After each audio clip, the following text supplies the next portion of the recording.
पवन अपनी पत्नी सुनीता के साथ चंपारण में रहता था। वे बहुत ही गरीब दाम्पत्य थे। एक दिन सुनीता पवन से कहती है, ए जी, हमारे बच्चे होंगे तो वे लोग कैसे रहेंगे? हम लोगों के पास तो कुछ भी नहीं है। इतनी गरीबी से मेरा मन घुट सा गया है। संसार चलाना अब मेरे लिए बहुत भारी हो गया है।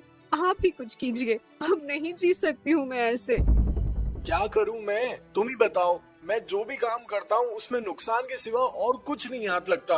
कभी कभी सोचता हूँ कि इस गरीबी से जीने से अच्छा है कि मैं मर ही जाऊं। लेकिन तुम्हारी शक्ल देखकर रुक जाता हूँ। लेकिन तुम चिंता मत करो, मैं कुछ ना कुछ जरूर कर लूंगा। कल ही मैं शहर जाता हूँ नौकरी की तलाश में। अगले दिन पवन नौकरी की तलाश में शहर निकल जाता है और एक कंपनी में इंटरव्यू के लिए जाता है। वो दिन उसकी जिंदगी का सबसे अच्छा दिन था और उसे नौकरी मिल जाती है। Mister Pawan, you got the job. Thank you so much sir, मुझे इस जॉब की बहुत जरूरत थी। तुम कल से ऑफिस ज्वाइन कर सकते हो, but don't be late, be on time. Pawan खुशी से झूम उठता है और ये खबर सुनीता को देता है। सुनीता बहुत खुश हो जाती है और पवन से कहती है, अब हमारी सारी मुसीबतें खत्म हो जाएंगी। हाँ सुनीता, लेकिन मुझे अब शहर में ही रहना होगा। मैं हर महीने तुमसे आकर मिला करूंगा। सुनीता पवन की बात मान लेती है और उसे अगले दिन शहर के लिए रवाना कर देती है। ऑफिस में पवन बहुत मन लगाकर काम करता है और एक दिन उसके काम से खुश होकर उस कंपनी की मालकिन सौम्या उसे अपने केबिन में बुलाती है। I am very happy from your performance Pawan, keep going. Thank you madam. Saumya से मिलके पवन बहुत खुश हो जाता है और सौम्या की तरफ अट्रैक्ट हो जाता है। दिन रात उसके दिल में सौम्या का रुतबा घूमने लगता है और उसके मन में खोट आ जाता है। अपने मन ही मन वो सोचता है, क्यों ना मैडम को ही पटा लिया जाए तो मेरी और सुनीता की जिंदगी भर की टेंशन खत्म हो जाएगी और वो भी रानी की तरह रहेगी। इस नौकरी में तो मुझे इतना काम करना पड़ता है। सौम्या से शादी करके बस सौम्या ही नहीं, उसकी सारी प्रॉपर्टी भी मेरी हो जाएगी और मैं राज करूंगा। पवन सौम्या के आगे पीछे घूमना शुरू कर देता है ताकि वो उसकी नजर में आ जाए। इधर सौम्या भी पवन से इम्प्रेस होने लगती है और मन ही मन पवन को पसंद करने लगती है। मैडम, आज आप बहुत सुंदर लग रही हैं। आपकी नशीली आंखें, गुलाबी गाल और रसीले होंठ मेरे मन का चैन चुरा लेते हैं। आपकी खूबसूरती से मेरी नजर नहीं हटती। मन करता है कि बस आपको ही देखता रहूं। I am in love with you madam, लेकिन मुझ जैसे गरीब इंसान से आप शादी नहीं करेंगी, ये मैं जानता हूँ। लेकिन इस दिल का मैं क्या करूँ? पवन, आई लव यू टू। मैं भी तुम्हें पसंद करने लगी हूँ। क्या हम लोग शादी के बंधन में बंध सकते हैं? मेरी सारी प्रॉपर्टी तुम्हारी होगी, तो फिर तुम खुद को कैसे गरीब कहते हो? पवन का दाव काम कर जाता है और सौम्या उसकी मुट्ठी में आ जाती है। अगले दिन वे लोग कोर्ट मैरिज कर लेते हैं। उसी रात कंपनी के लोगों को एक रिसेप्शन पार्टी भी थ्रो करते हैं। वाह पवन, तुम्हारी तो निकल पड़ी। कल तक जिस कंपनी में तुम एम्प्लॉय थे, आज उस कंपनी के बॉस बन गए हो। तुम्हारी किस्मत तो रातों रात चमक गई है। हमारी ऐसी किस्मत कहाँ।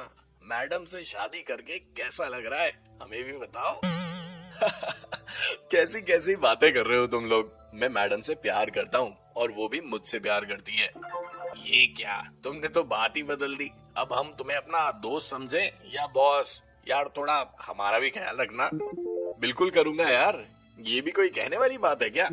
सौम्या पवन के साथ खुशी खुशी अपनी जिंदगी बिताने लगती है। यहाँ पवन सौम्या की पूरी प्रॉपर्टी अपने कब्जे में लेने की तैयारी करने लगता है। लंबे वक्त से पवन सुनीता से भी मिलने नहीं जा पाता है और वहाँ सुनीता को भी पवन की चिंता होने लगती है और शक होने लगता है कि उसका पवन कहीं उसे भूल तो नहीं गया है। पवन सोचता है कि अब उसे सुनीता से मिलने जाना चाहिए और उसे सब कुछ बता देना चाहिए। वो सुनीता से मिलने गांव जाता है। तुम्हें मेरी याद ही नहीं आती, तभी ना तुम इतने दिनों बाद आए हो। तुम्हारे बिना एक एक पल महीनों की तरह काटे हैं मैंने। इस बार मुझे भी अपने साथ ले चलना।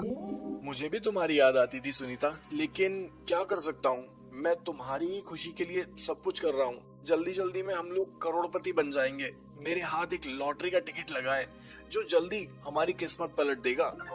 सुनीता को पवन सोने का हार पहनाता है और कुछ जमीनों के पेपर भी उसे देता है। अपनी सुनीता को नहीं बताओगे? अचानक ऐसा कौन सा हुक्म का इक्का तुम्हारे हाथ लग गया है? पवन सौम्या के बारे में सुनीता को सब कुछ बता देता है और ये भी बता देता है कि उसने सौम्या से शादी कर ली है। वाह क्या बात है, आखिर कुछ तो असर हुआ मेरा तुम पर। तुमने तो बहुत लंबा हाथ मारा है। मैं तो छोटी मोटी चोरियां ही किया करती थी, तुमने तो बैंक ही लूट लिया। लेकिन याद रखना, ये अंग्रेजी मैडम कोई तुम्हारी पत्नी नहीं है, पत्नी तो मैं ही रहूंगी तुम्हारी। हाँ सुनीता, ये सब मैंने तुम्हारे लिए तो किया है। सौम्या के साथ तो मेरा कोई रिश्ता नहीं है, वो नाम की है पत्नी मेरी। तुम में तो जान बसती है मेरी। ठीक है, अब मुझे जाना होगा, मौका मिलते ही फिर आऊंगा। पवन सौम्या के पास वापस चला जाता है। सौम्या पवन के साथ रोमांस करना चाहती है, लेकिन पवन बात को बदल देता है। आजकल तुम बदल से गए हो पवन। पहले तुम मुझे कितना वक्त दिया करते थे और आज मेरे लिए तुम्हारे पास 2 मिनट भी नहीं होते। अब क्या मैं तुम्हें खूबसूरत नहीं लगती? ऐसी कोई बात नहीं है सौम्या, तुम गलत समझ रही हो। बस काम में थोड़ा बिजी हो गया हूँ, पहले से ज्यादा काम भी तो करना पड़ता है। ये सब मैं तुम्हारे लिए तो करता हूँ ताकि तुम फ्री रह सको। इधर सुनीता पवन के ऑफिस के बगल में रहने के लिए आ जाती है। अब रोज पवन सुनीता से मिलने लगता है। लंच और डिनर भी साथ में ही वो लोग करने लगते हैं। सौम्या धीरे धीरे अकेली होती जा रही थी। उसकी जिंदगी में अब आंसू ही रह जाते हैं और एक दिन सौम्या पवन को रंगे हाथों पकड़ लेती है। ये सब क्या है? मेरे पीठ पीछे तुम इतना बड़ा गुल खिला रहे थे और मुझे कानों कान खबर तक नहीं हुई। ये कौन है पवन? और मुझे तुमने इतने दिन अंधेरे में क्यों रखा? अब समझ में आया कि तुम्हारे पास मेरे लिए वक्त क्यों नहीं रहता था। जस्ट चिल सौम्या, ऐसी भी कोई बहुत बड़ी बात नहीं हो गई है जिसका तुम इतना तमाशा बना रही हो। शहर में तो ये सब आम बात है। तुम तो मॉडर्न लड़की हो ना। सुनीता मेरी पहली पत्नी है और तुमसे मैंने पैसों के लिए शादी की थी। कोई प्यार नहीं करता मैं तुमसे।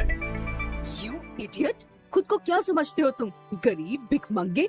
आज ये पोजीशन और रुतबा जो तुम्हें मिल रहा है ना, वो सब मेरी बदौलत है। धीरे धीरे मेरी कंपनी को तुम खोखला कर रहे थे और अब मैं तुम्हें निकाल कर फेंक दूंगी अपनी जिंदगी से। अभी तक तुमने मेरा प्यार देखा था, अब मेरी नफरत देखोगे। अब कुछ नहीं कर सकती हो सौम्या, आंसू के अलावा कुछ नहीं मिलेगा तुम्हें। अब मैंने पहले ही सब कुछ अपने नाम कर लिया है। तुम्हारी ये कंपनी, तुम्हारा ये घर, सब कुछ अब मेरा है। पवन सौम्या को अपनी जिंदगी से निकाल देता है और सुनीता के साथ अपनी जिंदगी मजे में बिताने लगता है। इधर बेचारी सौम्या की जिंदगी तबाह हो जाती है।